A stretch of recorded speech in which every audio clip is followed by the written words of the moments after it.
So 10 years old 15E apprentice Habison. Let's fly.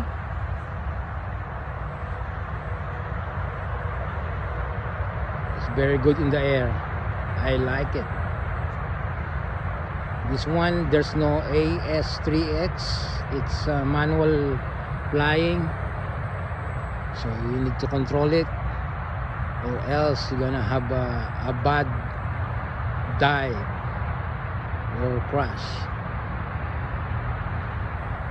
But this airplane, it loves to fly. It's like a glider because of the 150 meters wings. It's handled the winds very well.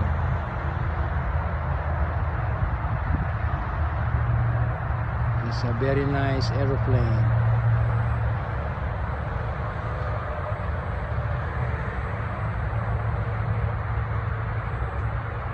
So let's wait until go for land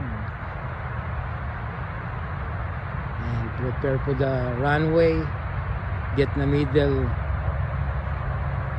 runway after this fly on the air. So let's wait for that. So let's do land with the two glider and the regular apprentice. We fly both in the same time. So approaching for the landing. Let's go.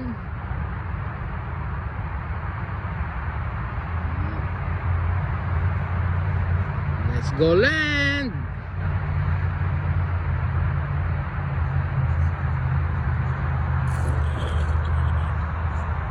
Let's have a wonderful day.